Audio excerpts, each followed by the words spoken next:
Hey, how's everybody doing? I was gonna take you for a walk around my block, but it's such a nice day that the minute I started walking, everybody in my neighborhood came out to talk. Everybody's doing stuff. And so, an hour later, here we are at my back porch, which, as you can see, probably, I need to get all my patio furniture back out here. It's that time of year, I guess. Time of year that I love because I love sunshine. I'm a lizard. I would much rather lay in the heat than put on clothes and suffer through the cold, but we're getting there. And if you don't know, Ohio's humid, so you got heat and humidity. So eventually, you'll get tired of that too. Anyway, I just wanted to hop on here real quick. Try to make this stuff quick because I know that people have a hard time committing to a video that says it's going to be 15 or 20 minutes long.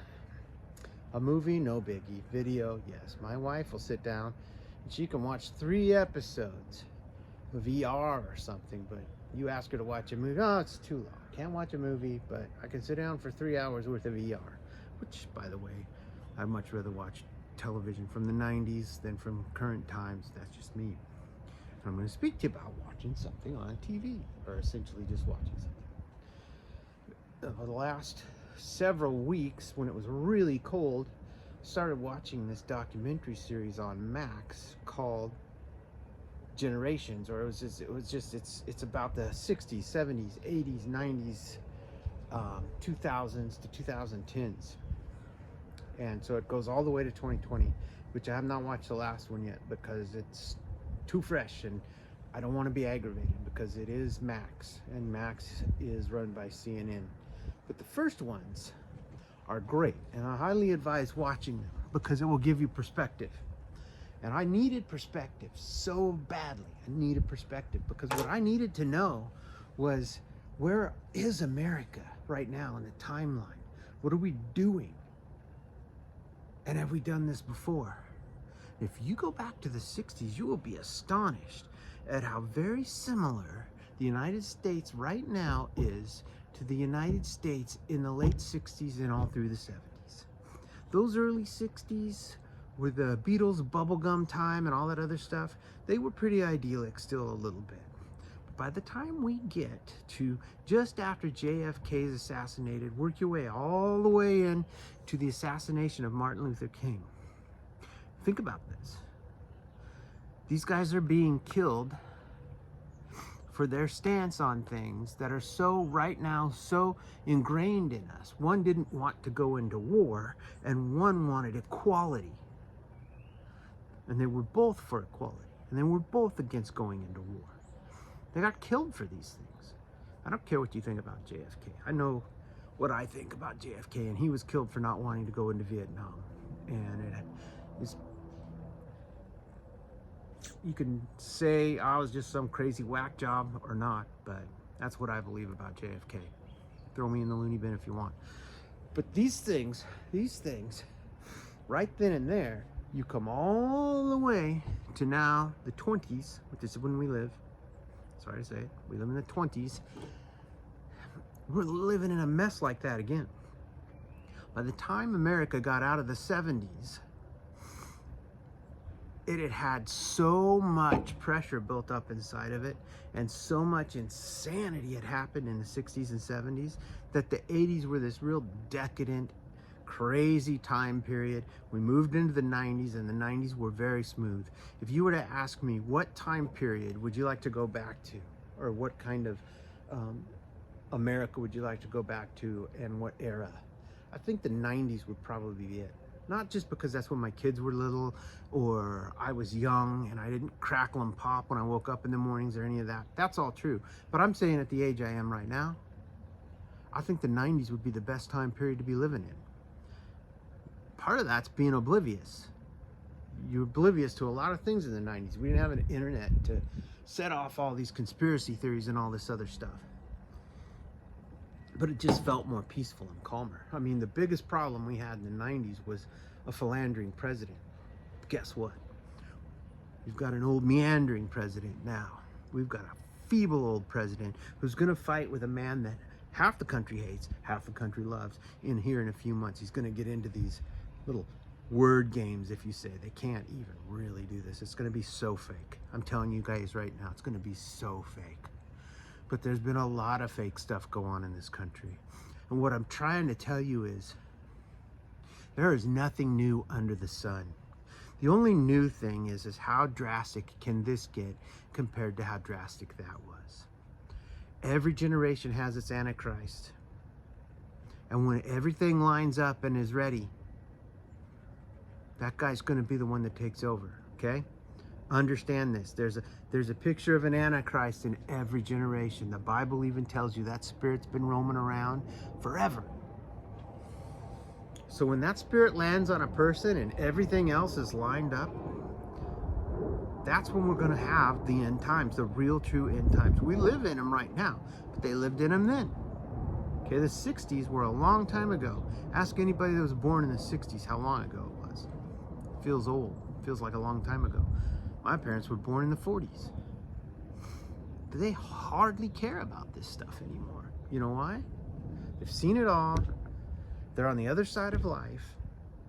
Want to say it or not, they're closer to death than they are caring about all of these other people, which actually, honestly, is why people in that age group shouldn't be our leaders.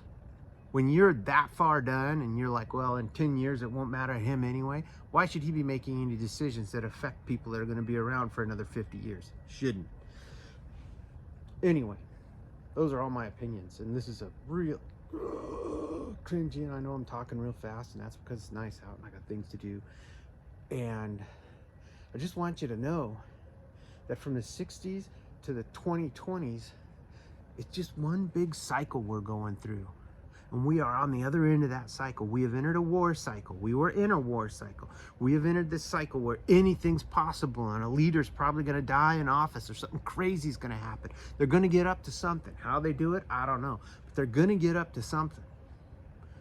And they were just as guilty and responsible for it in the 60s and the 70s and in the 80s and the 90s, whatever was going on then, as they are now. It's just that we kind of see it better than we used to. I've been a conspiracy theorist since I was in my 20s. I could sit down and talk with you about that for a while, but instead I'm just going to say I've been right a lot. And from 2020 to 2024, more things I have thought and had suspicion of in my gut have been true and real than ever before. And no, I'm not talking about the big C and all that other stuff. I'm talking about real things, real suspicious behavior by a one world government, and all the things we know are coming. If they get it all lined up this time, it's going to happen. If they don't, they'll fall flat on their face. Who does that depend on? Let's see. What's his name? What's his name? Who's the keeper of Kairos time? Oh, he has God. When God's ready for it, it will line up.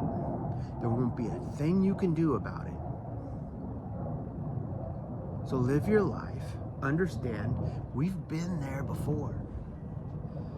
Generations have dealt with this stuff over and over and over. The generation above me, the boomers, they thought we were the craziest, stupidest, laziest people there ever was. That could be why they don't want to leave anything they're doing and they want to work until they're 80. I have a feeling it's more like they're just selfish. Not all of you, but some of them. And maybe Generation X is a little careless sometimes. But here's the thing. The generation ahead of the boomers, the silent generation, they thought this about them. No biggie. Why does generation not like millennials? I love millennials. My kids are millennials. I don't identify real well with Generation Z, but I don't have grandkids yet either. I'd love to, but I don't. At any rate, it's all one big circle. And when we think about that, when you understand, by the time you're done with this circle, and when we're in our 70s in 20 years, or whenever it's going to be, we're going to be looking back on this and think, oh, you know, those were the good old days. That was back when we just had to worry about guys wearing dresses and people running around pretending to be something they weren't. Because now we've got robots coming around trying to put us in jail or whatever we'll have. See what I'm saying? some point, Kairos time, God will say, all right, I'm lining it all up now. This Antichrist is going to be the one that rises to power over everything. Until then, until we see that, we really only have a life to live, one life to live here on earth, where we work for the kingdom of heaven and we bring it forth the best we know how. We don't need to sit around wondering all of this stuff. We need to be prepared for it and we need to fight it. But if you're fighting a losing battle, you also need to realize, okay, it's just time to buckle down, understand this is what it is, and it's time to just fight for the kingdom. You know, not for America, not for any other thing, because God has said it's time to fight for the kingdom. And if America goes against the kingdom, which at some point it really, really will, what are you going to do? You going to cling to a dying empire? It's gonna. All good things come and go, except for the kingdom of heaven. It's eternal. Anyway, I know it's weird to get all of that out of a documentary series about the decades in America, but America's a great country, and we really should do our best to support it. And we're working here as Christians. We are just like Daniel was in Babylon. You know, we're in captivity, honestly, but Daniel didn't fight against them. He just tried to help them. And all we need to do is put ourselves in a position where we're doing the best we can without ever subverting our faith, and understanding that this is a big circle and it's a cycle, and if it's happened before, it's going to happen again. It may look a little different, they may call it something different, but America is cycles, and we live in a war cycle right now. We live in a cycle where leadership is questionable. You know, the 70s went through Nixon, they went through Ford and Carter, all questionable leaders according to them at that time. You can look back on something and have 20/20 hindsight, but at the time, all of those guys were brought into serious scrutiny, and some of them did not make it through. We're there again, and when we get back out of here and we get into something else, we're gonna be there again. It'll repeat itself. Only next time, more than just my beard will be gray. It's just the way it's going. Maybe you have to get to be about 50 to understand that, but that's just the way it's going. All right, we're 13 minutes in. Sorry. If you didn't watch the whole thing, I still love you, but sometimes listening to me ramble's worth it, sometimes it's not. I'm still posting it just because I said it, got it off my chest. Love you. Have a great day. It's beautiful out, at least here in Ohio. Talk to you later.